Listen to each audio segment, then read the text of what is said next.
लोकसभा निवडणुकीच्या मतमोजणी प्रक्रियेला अवघे काही तास बाकी असताना बीड जिल्ह्यामध्ये पोलीस यंत्रणा सज्ज झाली आहे। बीडच्या गेवराई शहरातील महत्त्वाच्या ठिकाणी पोलिसांकडून पथसंचलन करण्यात आले। यावेळी निकालानंतर सोशल मीडियाद्वारे सामाजिक जातीय राजकीय तेढ निर्माण होईल असं कृत्य कोणीही करू नये अशा सूचना पोलीस वाहनावरील पीए सिस्टीमवरून देण्यात आल्यात। तसेच सार्वजनिक शांतता भंग होणार नाही याची दक्षता घेण्यात यावी अशा सूचना पोलिसांकडून देण्यात आल्यात। तर निवडणूक निकालाची उत्सुकता देखील नागरिकांना लागली आहे। शांतता भंग किंवा तेढ निर्माण करण्याचं कृत्य कोणाकडून घडलं तर त्यावर कायदेशीर कारवाई करणार असल्याचं पोलीस निरीक्षक प्रवीण बांगर यांनी सांगितलंय।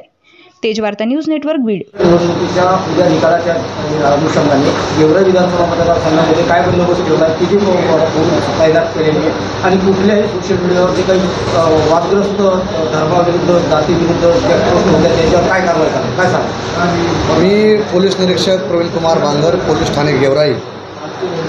उद्या लोकसभा सार्वत्रिक निवडणूक सन 2024ची मतमोजणी आहे।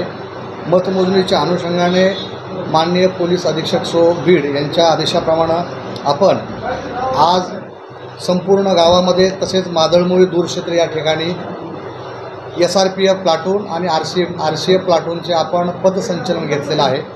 सोशल मीडियाद्वारे या कुठल्या मोबाईलच्या याद्वारे दोन समाजामध्ये कुठल्याही प्रकारचे मतभेद होऊ नये याकरता आपण सरकारी वाहनातून पीए सिस्टीमद्वारे जनतेला आपण आवाहन केलेलं आहे। योग्य त्या सूचना देऊन आम्हीही वेगवेगळ्या व्हॉट्सअपच्या ग्रुपवर मी स्वतःही की सदर निवडणुकीमध्ये फेसबुक असेल, इंस्टाग्राम असेल, व्हॉट्सअप असेल या कुठल्याच माध्यमाद्वारे समाजाच्या जातीच्या धर्माच्या भावना दुखावणार नाहीत अशा प्रकारच्या कॉमेंट्स किंवा बॅनर्स वगैरे लावू नये अशा प्रकारचे मी स्वतः आवाहन केलेलं आहे। गेवराई तालुक्यात किती संवेदनशील गाव आहेत ज्या ठिकाणी जातीय तणाव निर्माण होतो? प्रॉपर गेवराई या ठिकाणी आपण योग्य तो SRPF प्लाटून आणि जे काही आपले 8 बीट आहेत त्या बीटमध्ये प्रत्येक अधिकारी आणि त्यांच्यासोबत RCBचे जवान अशा पद्धतीनं आपण बंदोबस्ताची आखणी वरिष्ठांच्या मार्गदर्शनात केलेली आहे।